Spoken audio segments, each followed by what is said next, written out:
à toutes et à tous, très heureuse de vous retrouver sur Sen TV, premier numéro de la semaine de votre magazine d'information L'Essentiel. Alors Abdoulaye, ce soir nous démarrons les rétros, c'est bien ça? C'est bien cela, nous démarrons les rétros. Bonsoir à nos chers téléspectateurs, bonsoir à vous Néné, bonsoir à nos chers invités. Ça va nous permettre de revenir de plein pied, de plein fouet sur les événements qui ont marqué le secteur de la santé au Sénégal durant toute l'année 2020. Alors les événements qui ont marqué le secteur de la santé, on pense directement à Alsan, Abdoulaye, vous voyez, il me terrorise, Alsan Baldé. On pense à la santé, on pense au coronavirus, et pour en parler, nous sommes ce soir avec Mballo Dia Thiam, secrétaire général du SUTSAS, c'est bien ça? Bonsoir à vous, monsieur Thiam. Bonsoir, Mami Néné Acha. Oui, c'est ça. Bonsoir, Ablaye. Bonsoir, Dr Babacar. Bonsoir à tous les spectateurs de Sen TV. Merci à vous. Nous sommes également avec le docteur Babacar Gueye, directeur de la lutte contre la maladie. Bonsoir à vous, docteur. Bonsoir, merci beaucoup madame de l'invitation. Nous saluons monsieur Abdoulaye et notre doyen Mballo pour cette émission. Merci. Alors, un plaisir de vous avoir sur ce plateau. Je vous l'ai dit, nous parlons santé et nous parlons coronavirus. D'ailleurs, en 10 mois de Covid, le Sénégal a dépassé la barre des 18 000 cas d'infection pour plus de 380 décès enregistrés. Une maladie insaisissable à tout point de vue, malgré les nombreuses initiatives. Bien sûr, on le note, le rythme de contamination reste encore très élevé, entraînant ainsi le Sénégal dans une seconde vague de contamination, on le dit, encore plus virulente. Et restons sur l'évolution de la maladie avec Alsan Baldé.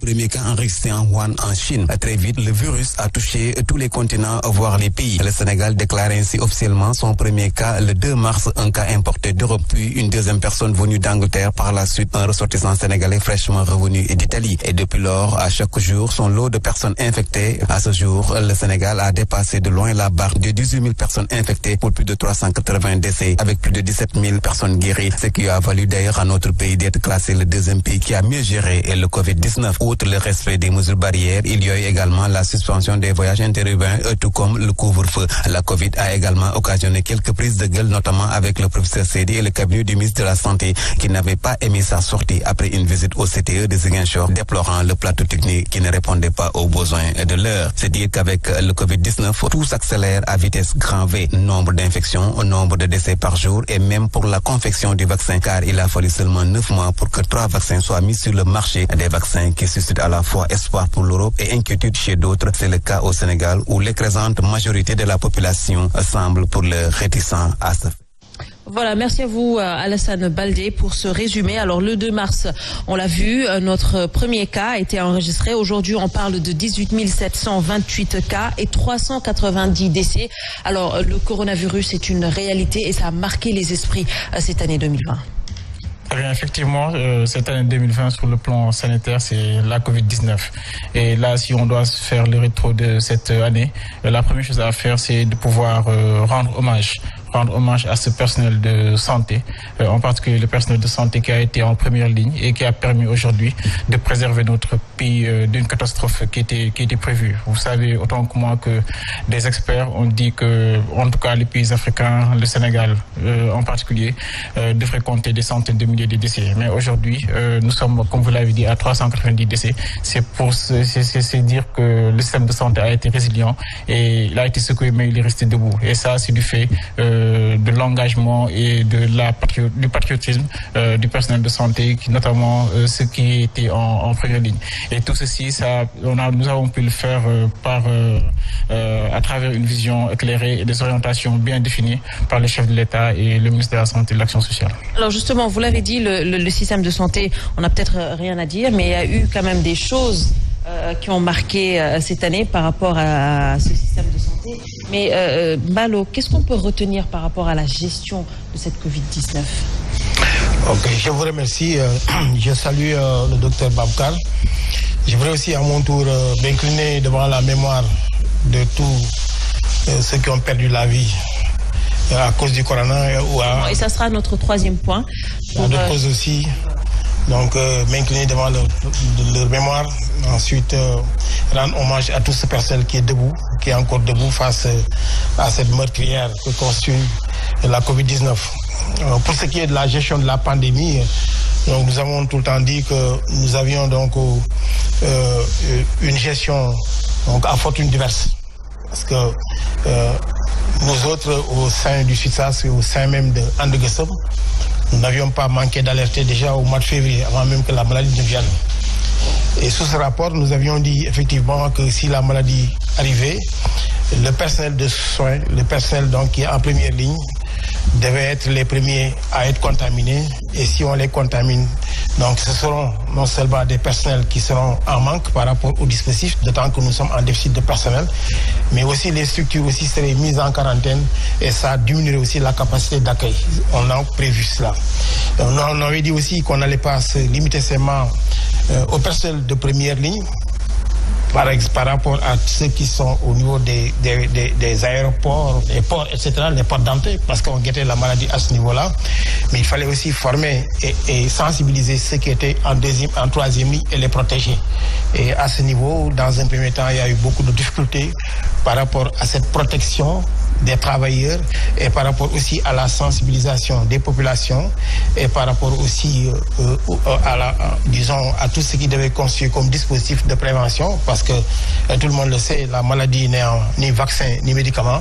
Il fallait simplement donc compter sur les mesures barrières. Est-ce qu'on peut dire qu'il y a eu peut-être faille par rapport à la sensibilisation, parce que quoi qu'on puisse dire, par rapport à la première vague, ça a été stoppé et heureusement pour nous.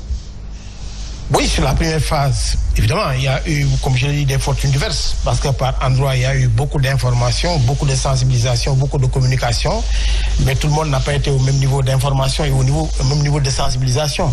Et jusqu'ici, il y a le déni de la maladie, jusqu'ici, il y en a qui contestent la maladie. Par contre, aussi, il y a des bonnes franges de la population qui acceptent les mesures barrières et qui s'accommodent de tout ce que le ministère de la Santé est en train de faire. Donc, nous pensons que jusqu'à présent, il y a ces gaps-là en information, ces gaps en communication et ces gaps en sensibilisation. C'est pourquoi la deuxième vague ne surprend guère. Alors justement, aujourd'hui, Abdoulaye, on parle de deuxième vague, ce qui pointe du doigt un peu cette gestion de la pandémie. Oui, certains, ou j'allais dire d'aucuns, pointent du doigt justement la gestion de la pandémie. Mais faisons justement une comparaison et par rapport entre le Sénégal et par rapport à certains pays et proches de nous. Regardez ce qui se passe au Burkina, au Mali, en Côte d'Ivoire, plus au nord avec les pays du Maghreb, en Algérie, en Égypte, en Tunisie, mais plus à l'est avec l'Afrique du Sud qui vient de dépasser son million de cas. Quand on fait équipements maintenant, le seul point d'achoppement, oui. Et ça, ce n'est pas seulement de la responsabilité du ministère de la Santé. Et je crois bien que depuis mars et jusqu'au matin d'aujourd'hui, chaque jour, vous entendez le directeur de la prévention lire le communiqué. Et à chaque fois, il termine, nous exhortons les Sénégalais au respect justement des mesures barrières. Je crois bien que les relais communautaires devraient prendre également le relais pour aller dans le sens d'une communication beaucoup plus agressive. Et là, justement, tout le monde est impliqué, que ce soit l'imam, que ce soit le chef de quartier, que ce soit le Badianougor, que ce soit etc. Tout le monde aujourd'hui est interpellé par rapport à une sensibilisation beaucoup plus massive, beaucoup plus accrue pour justement permettre au Sénégal de vaincre justement cette deuxième vague. Alors aujourd'hui, on note une explosion quand même des cas communautaires et on avait vu la présidente des diplômés en santé communautaire dire qu'ils n'étaient pas assez impliqués par rapport justement à cette lutte. Alors par rapport à la gestion, parce que d'aucuns peut-être ont défendu cette gestion disant que c'est une bonne gestion, mais est-ce qu'on peut parler de bonne gestion si aujourd'hui on note une seconde vague et on le sait, la cause c'est peut-être par rapport à ce relâchement des populations. Alors est-ce qu'on peut dire que ça a été bien géré si on en arrive là aujourd'hui? Je pense que vous allez me permettre de réagir par rapport à certains éléments. Déjà, quand on parle aujourd'hui de riposte ou de riposte qui est bien conduite, je pense que les résultats l'illustrent à suffisance. C'est d'abord la préparation. Aujourd'hui, le Sénégal, dans le cadre de cette réponse qui a été apportée, a eu une bonne phase de préparation. Dès le mois de décembre, novembre 2019, quand il est apparu les premiers cas en Chine, il y a eu les premières réunions du Comité national de gestion des épidémies. Et si vous vous rappelez, en son temps, il était question de nos concitoyens qui étaient au niveau de Wuhan. Est-ce qu'il fallait les faire revenir ou pas? Mais dès le mois de décembre, nous avons pris les devants pour pouvoir élaborer un plan de préparation. Et ironie du sort, quand ce plan de préparation qui a concerné l'ensemble des secteurs qui devraient intervenir devrait être validé par les chefs de l'État, c'est ce jour même que le Sénégal a connu son premier cas, le 2 mars. Et dès la validation de ce plan de préparation, pour un montant de 1,4 milliard, le Sénégal, sous fonds propres, a pu mettre en œuvre ces stratégies de préparation, notamment en termes de prise en charge. S'agissant de la prise en charge, je rappelle qu'effectivement, comme l'a dit M. Mbo, au début, le Sénégal était parti sur 12 lits disponibles. 12 lits disponibles. Et chemin faisant, nous allons y revenir parce qu'il y a un deuxième volet qui est quand même consacré justement à cela. Mais par rapport à cette lutte, parce que on parle de ça aujourd'hui, peut-être il vous a été reproché de prendre des mesures peut-être assez tardivement, parce qu'on l'a vu ce qui s'était passé dans les autres pays. On avait aujourd'hui cette latitude de prendre les devants avant que ça ne s'installe dans notre pays. Bon, je pense que le Sénégal a été l'un des pays, en tout cas, qui a été félicité pour la précocité justement de la prise de mesures fortes et courageuses, notamment en termes de fermeture des écoles, en termes de fermeture des frontières, en termes d'interdiction. Vous vous rappelez, au mois de mars, il y a eu beaucoup d'événements religieux, l'appel des laïcs, etc., interdiction de tous ces rassemblements. Donc, je pense que ce sont ces mesures courageuses-là qui nous ont permis d'avoir ces résultats. Et s'agissant d'engagement communautaire, tout programme de santé, notamment la riposte, doit avoir comme soubassement une participation communautaire, un engagement communautaire.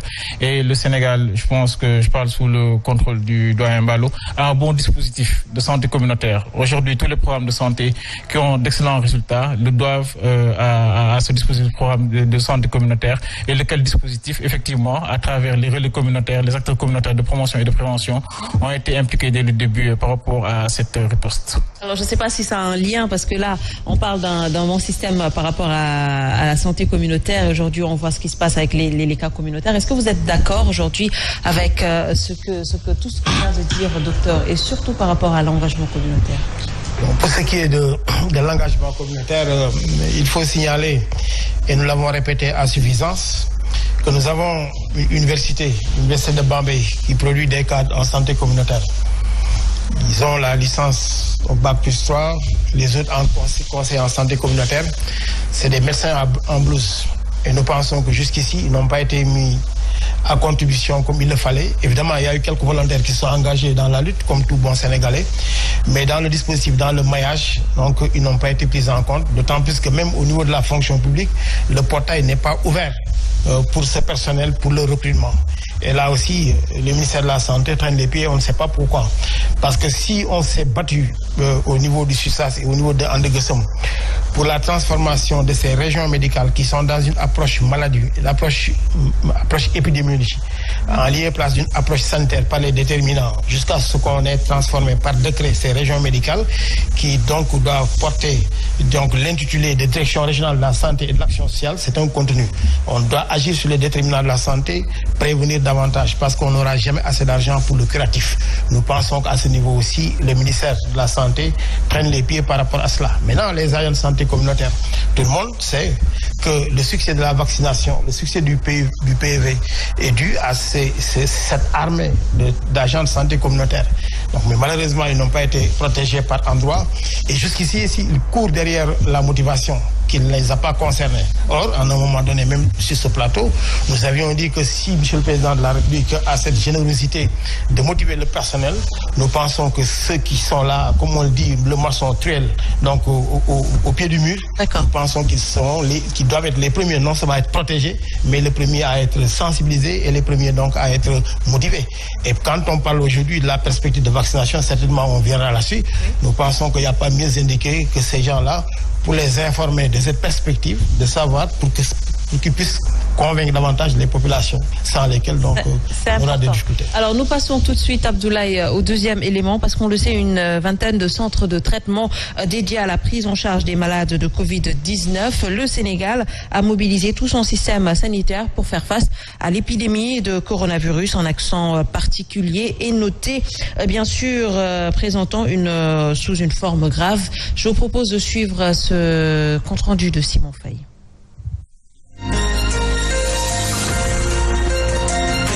Wuhan en Chine. L'inquiétude était déjà là dès le début de la propagation du virus hors des limites de Wuhan en Chine. Le système sanitaire sénégalais a-t-il les moyens de faire face à l'épidémie? Déclaré plus tard pandémie. Premier cas confirmé le 2 mars sur un Français vite pris en charge. La riposte s'organise avec l'érection au fur et à mesure de centres de prise en charge à Fann, Principal, Dalal Jamm et Touba. Face à l'étendue des cas répertoriés un peu partout dans les régions, d'autres centres ont ouvert à Thiès, à Saint-Louis, Ziguinchor, Louga. Au total, 27 centres sont en première ligne dans la prise en charge des patients du Covid-19. Le tout pour une capacité totale de 1635 lits. L'autre équation à laquelle il a fallu faire face, ce sont les cas graves. Dans l'urgence de la situation, le centre cardio-pédiatrique Kouemo du centre hospitalier régional de Fann, spécialisé dans la chirurgie cardiaque, est réorienté vers la prise en charge des cas graves nécessitant réanimation. Le service des maladies infectieuses, toujours à Fann, est mis à contribution. L'hôpital Dalal Jamm de Guédiawaye, le CTE de Diamniadio, 56 lits de réanimation au total, auxquels vont s'ajouter 40 autres dans plusieurs hôpitaux, comme le Dantex, ex-CTO de Grand Yoff et l'hôpital de Pikine. Le cas de Ziguinchor est vite réglé après une visite du professeur Moussa Seydi, qui n'a pas caché son inquiétude face aux limites du service de réanimation non fonctionnel. Et pour faire face à la saturation des centres de traitement, les autorités sanitaires optent pour la prise en charge extra-hospitalière. En clair, les cas asymptomatiques et les cas moins graves sont suivis hors des hôpitaux, ce qui a permis de décongestionner les centres de traitement avec la priorité dans les hôpitaux aux patients de plus de 50 ans ou présentant des cas de comorbidité. Courant octobre, la courbe des infections fléchit, le calme avant ce qui peut être présenté comme une seconde vague. 20 centres de traitement ont dû être réactivés pour faire face à la nouvelle situation.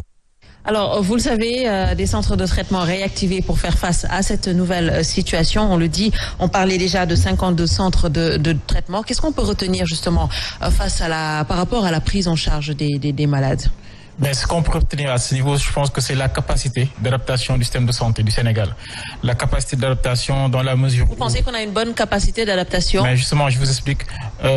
Au début de la pandémie, avant d'enregistrer le premier cas, on était dans la perspective d'avoir 12 lits pour prendre en charge les cas.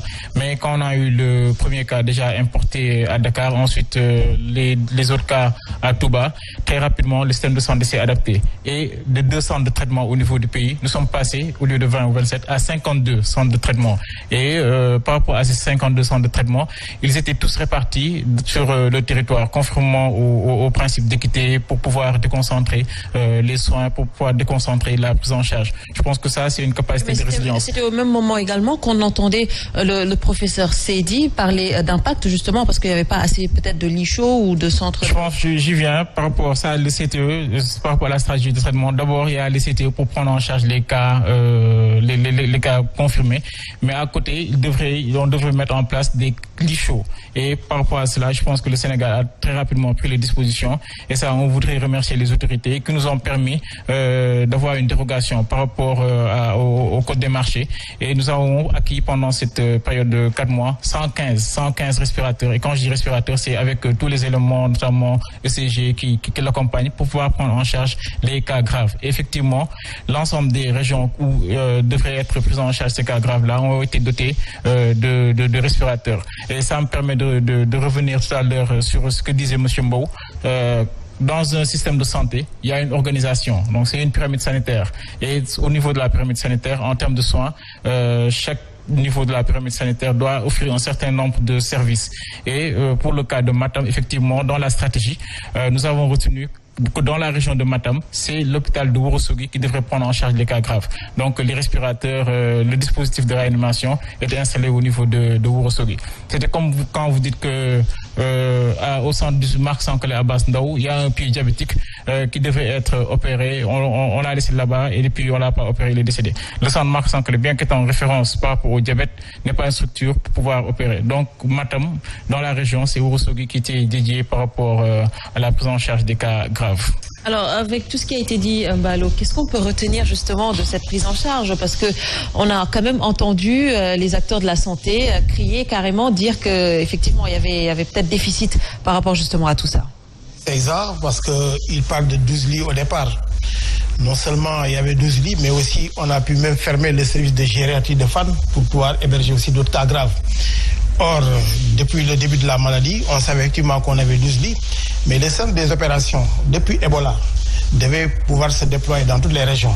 Et on aurait dû créer ces centres-là bien avant même la Covid, ou bien même avant l'accélération de la Covid. C'est pourquoi les malades ont rechigné donc de retourner dans les hôpitaux et les cas graves aussi sont complexifiés peut-être à la maison ou ailleurs. Donc nous pensons que de ce point de vue, il y a aussi ce retard. Mais heureusement que le chef d'État a pu sortir beaucoup de milliards. Et avec je veux dire qu'on aurait pu anticiper. Donc on a pu donc régulariser cela. Mais si ce n'était pas cela, donc on serait dans une situation extraordinaire parce qu'on avait commencé d'abord à héberger dans les hôtels. Or, un hôtel n'est pas fait pour héberger des malades. Et de ce point de vue, donc, il parle de cette capacité d'adaptation. Qu'à cela ne tienne, on a pu quand même juguler tant bien que mal le mal.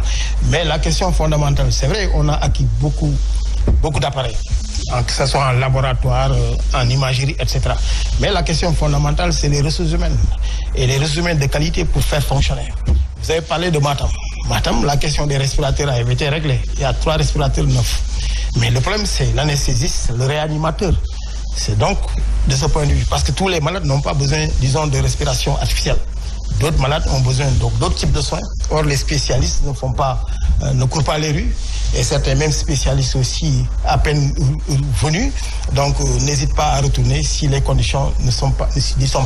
Nous pensons que le challenge, c'est aujourd'hui dans ces ressources humaines de qualité, dans ces réanimateurs, etc., bien qu'il y ait eu beaucoup d'avancées sur le plan de la technologie, sur le plan donc des appareils, mais si les appareils sont là, les infrastructures, et par ailleurs, il n'y a pas donc de ressources humaines de qualité pour faire tourner les machines.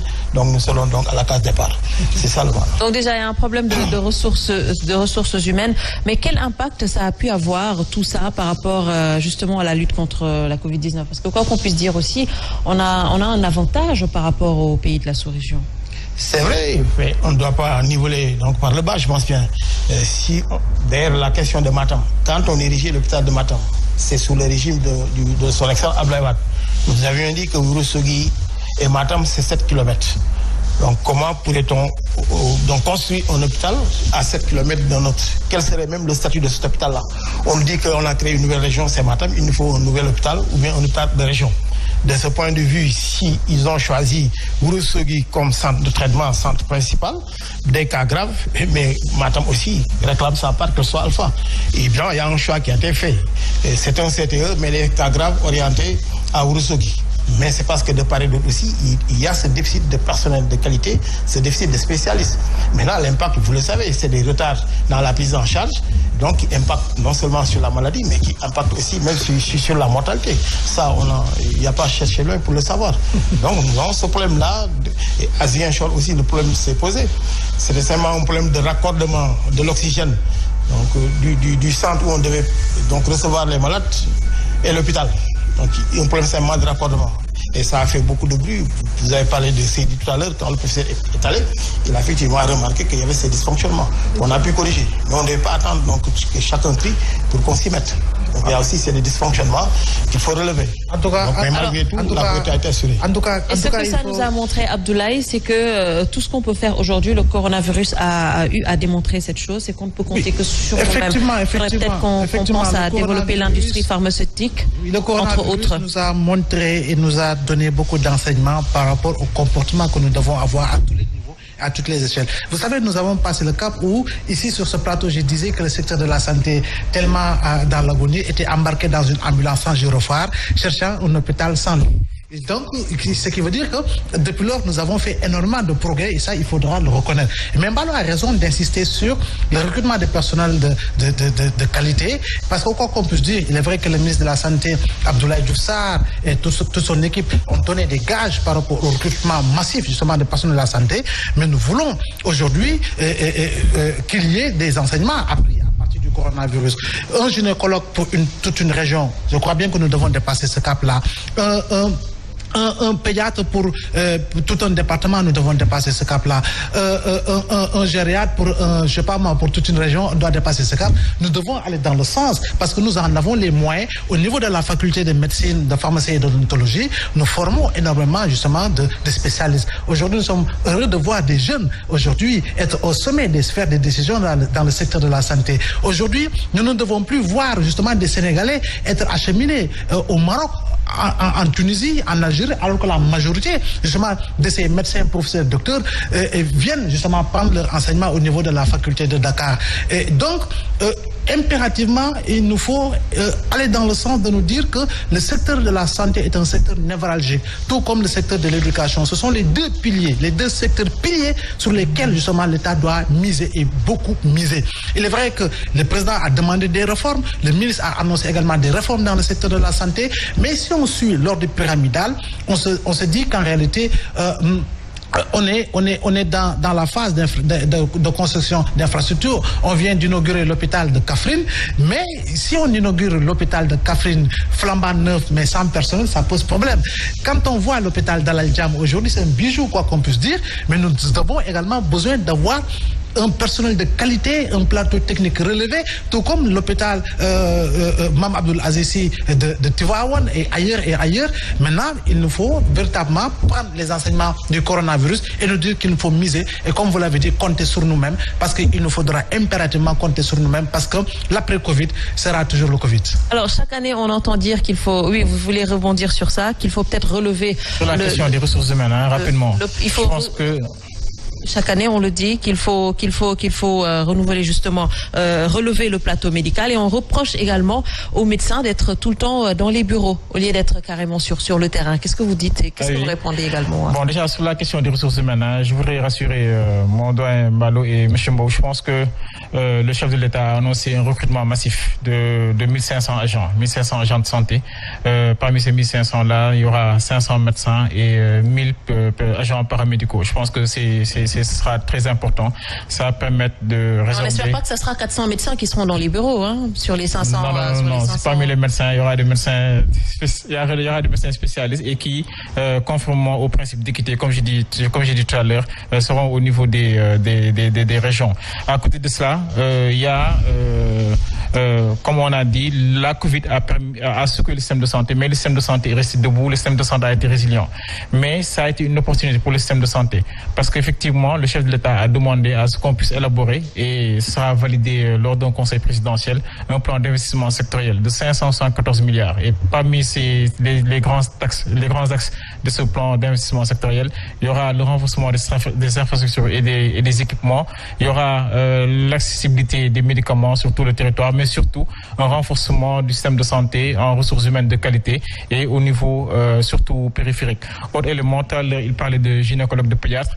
Il a cité certaines régions. Bon, je rappelle que pour les 4 hôpitaux qui seront ouverts, le principe c'est comme le secteur de l'éducation, donc dans le système de santé aussi, et il y a un projet important dans 6 régions du pays. C'est le projet avec la Banque mondiale, investir dans la santé de la mère, de l'enfant et de l'adolescent, dans les régions de Kaffrine, de Ziguinchor, de Kolda, Tambacounda, Kédougou et Ziguinchor, où il y aura, à partir de du début de l'année prochaine, le recrutement de 1008 agents de santé. Et parmi ces 1008 agents de santé, il y aura 400 infirmiers, 400 sages-femmes, mais surtout des spécialistes, gynécologues, pédiatres et anesthésistes. Donc je pense que les gaps seront en tout cas résorbés pour un certain niveau. Alors, vous avez parlé d'un système de santé résilient. Peut-être vous n'avez pas voulu répondre à ma question par rapport à ces médecins. Alors, pas à ces médecins qui sont dans les bureaux, mais je retourne vers Mbalo Tchadjian, parce que c'est quand même quelque chose qui revient tout le temps. On le dit, on se répète que ces médecins ne sont pas assez investis sur le terrain, ils ne sont pas sur le terrain, et c'est quand même dommage, non? C'est exact, ils sont très nombreux dans les bureaux. Certains même après Bac+12 avec les spécialités vont le troquer contre un master, un Bac+5 en gestion pour devenir des gestionnaires d'hôpital. Et alors en France, vous savez, le médecin après Bac+7, Bac+12, on doit le mettre dans les conditions d'exercer son art. Et ici, c'est le contraire. Certainement, peut-être ils ne sont pas à des niveaux de salaire, donc qui peut-être correspondraient à leur niveau d'études. Nous pensons qu'il y a quelque chose à corriger. Un médecin mérite plus de 2 millions, plus de 2 millions. Mais quand même qu'on leur donne ce salaire-là et qu'il laisse les gestionnaires gérer. Parce qu'on peut avoir une pléthore de gestionnaires, un déficit de médecins, 1400 médecins pour 15 millions d'habitants, alors que les 2/4 sont dans des bureaux ou bien sont en train de gérer. Donc nous pensons que c'est un paradoxe. Monsieur le Président de la République doit veiller à cela. Maintenant, la question fondamentale, c'est que vous avez dit qu'on va combler le gap. Mais où sont-ils, ces gens-là? Où sont il n'y a pas de pédiatres en chômage qui traînent comme ça, ou des gynécologues. Vous savez que pour les former, c'est pas moins de 12 ans. Et de ce point de vue, donc, même si on doit le faire, on est en train de conjuguer dans le futur. Heureusement qu'on a dit 2020, 2024. pour le plan d'investissement.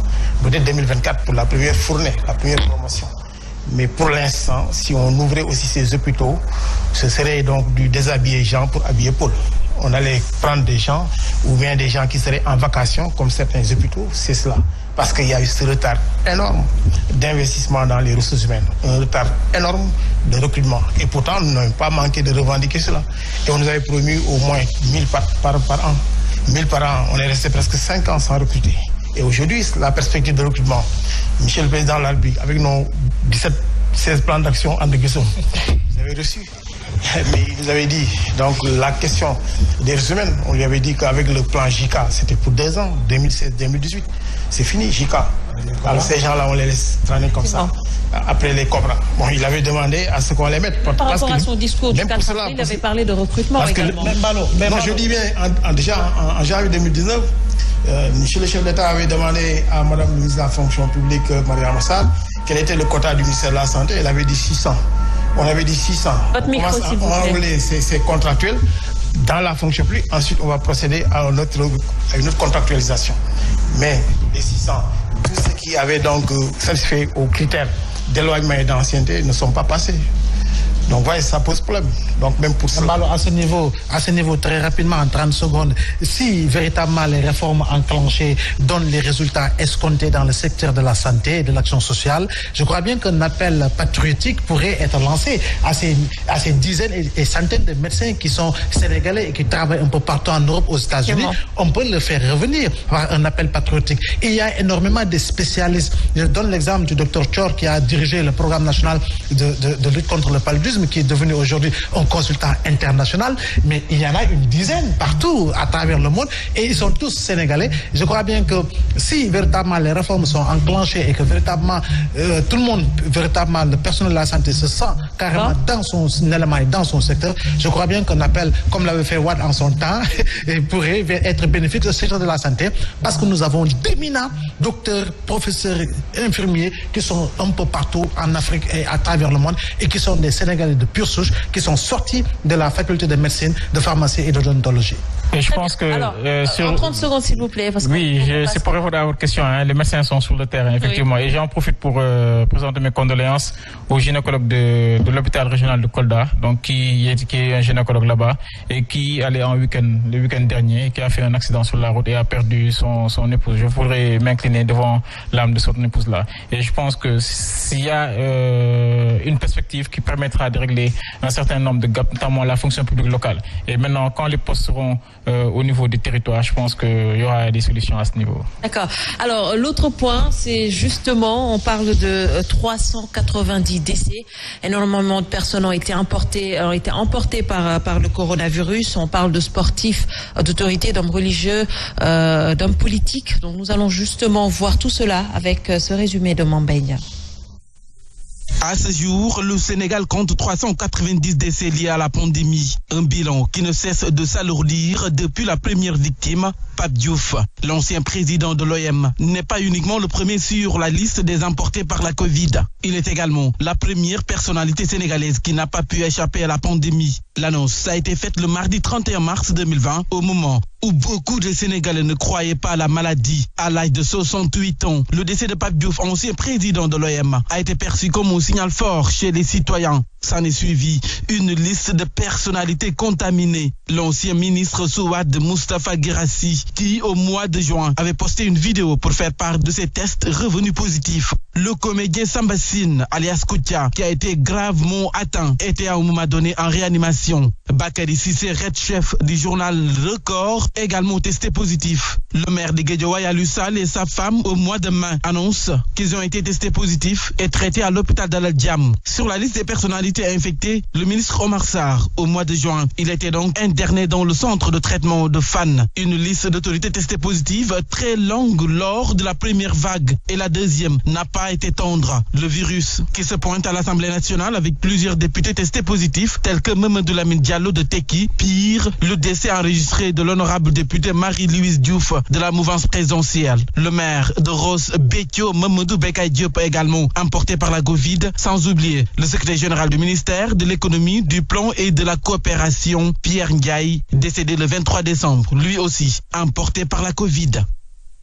Merci à vous, Mambenya plutôt. Alors, on voit par rapport peut-être à tout ça l'espoir de voir ces personnes qui sont infectées par le coronavirus guéries, l'espoir d'un vaccin. Qu'est-ce qu'on peut retenir justement par rapport à ce vaccin? On a entendu le ministre dire que le Sénégal peut-être va se positionner par rapport au vaccin qui sera homologué par l'Organisation mondiale de la santé. Alors, qu'en est-il réellement aujourd'hui?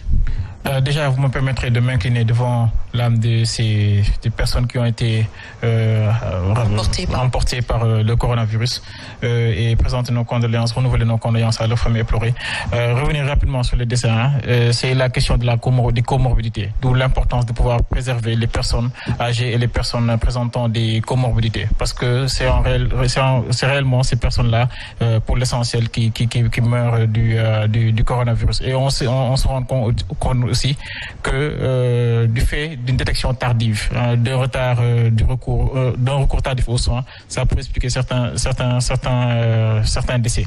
Maintenant, s'agissant du vaccin, je pense que aujourd'hui le Sénégal et puis en tout cas le ministère de la Santé et de l'Action sociale qui a une excellente tradition dans le domaine de la vaccination. Ces dernières années, on a pu introduire dans le programme élargi de vaccination au moins 7 antigènes. Le dernier, c'était le vaccin contre le human papillomavirus qui permet de préserver nos filles contre le cancer du col de l'utérus.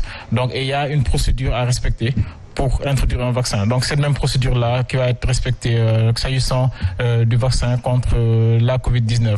Et effectivement, aujourd'hui, ce qui est retenu au niveau du Sénégal, c'est d'attendre qu'un vaccin puisse être homologué par l'Organisation mondiale de la santé. Et à partir de là, ce vaccin-là qui sera retenu par le pays. Mais rassurez-vous que toutes les dispositions en amont... Oui, justement, parlons des dispositions. Il faut peut-être beaucoup de communication allant dans ce sens, parce qu'on commence déjà à avoir des fake news et ça sera très difficile aujourd'hui peut-être de vacciner certaines personnes. Absolument. Il est important de faire de la communication dans ce sens et l'autorité, le ministre de la Santé et de l'Action sociale a prévu dans les jours à venir de faire une grande réunion spécifiquement sur la vaccination. Mais dire que sur le plan scientifique, les experts sont déjà réunis et sont très avancés par rapport à la procédure d'introduction de cet éventuel vaccin. Très bien. Merci à vous. En tout cas, il nous reste peut-être moins d'une minute. Alors très rapidement, Mballo Thiam, sur ce vaccin. Bon, sur ce vaccin, nous sommes dubitatifs parce que nous avons besoin de savoir. On nous a impliqués ni en amont ni en aval. On parle de gestion participative et inclusive pendant que les partenaires sociaux n'en savent que dalle. Alors que quand il y aura vaccin, c'est nous qui serons chargés sur le terrain d'administrer donc le produit. Donc on va en savoir. On n'a aucune fixation sur le vaccin ou sur le type de vaccin, mais on veut savoir quelle est la procédure, pourquoi on est arrivé à choisir tel ou tel vaccin. Vous n'êtes pas mêlé dans ces discussions? Je peux? En 30 secondes, s'il vous plaît. Oui, c'est pour le rassurer. Comme je dis, pour le moment, c'est le comité scientifique qui est en train de se réunir par rapport à la vaccination. Nous ne sommes pas des scientifiques. Tout à l'heure, non, j'ai fini. Nous ne sommes pas des scientifiques. Mais il y a un comité qui est mis en place qui s'occupe pour toutes les introductions de vaccins de la procédure. Et ça, c'est un comité consultatif. Ça serait bien, Maintenant, j'ai fini, s'il vous plaît. J'ai indiqué tout à l'heure que le ministre de la Santé lui-même tiendra une réunion dans les jours à venir sur la question de la vaccination contre la COVID-19. Et tous les partenaires, notamment les partenaires sociaux, seront impliqués. Alors, nous sommes pris par le temps, donc peut-être qu'il faut penser à élargir, Mballo Thiam, justement, mettre un peu les acteurs. Parce que le plan de contingence, ils ont été à la présidence, ils ont pu valider avec M. le Président avant de dire venez, on va partager. À chaque fois, c'est la même chose. Mais nous serons debout, comme des sentinelles. Nous dirons à chaque fois ce qu'il faut faire et ce qu'il ne faut pas faire. Et nous allons nous impliquer parce qu'il s'agit du pays, il s'agit de la nation. Le président s'est engagé, le ministre de la Santé s'est engagé, nous nous engageons. Mais par endroit aussi, ça vaut ce que ça vaut, quelque part. C'est important. En tout cas, il faut un engagement. Il faut s'engager justement pour vaincre le coronavirus. Abdoulaye, merci. Oui, mais très vite. Attention, à force de vouloir vacciner, attention de vous faire vacciner. Parce qu'il y a des militants anti-vaccins partout. Mais je crois bien que nous sommes un pays responsable, avec des autorités responsables, et que le Sénégal n'acceptera jamais qu'on introduise un vaccin, en tout cas qui va causer du mal à ses concitoyens. Alors, c'était justement, on parlait de santé, de coronavirus, et nous étions avec Mballo Thiam et Dr Babacar Gueye. C'était un plaisir de vous avoir sur ce plateau. Abdoulaye, merci pour ces analyses, chers téléspectateurs. Je vous retrouve juste après la pub pour la grande édition du soir, et on remercie également Alassane Baldé et Fabrice Nguema pour la coordination. Merci à vous. Tout de suite, la grande édition du soir.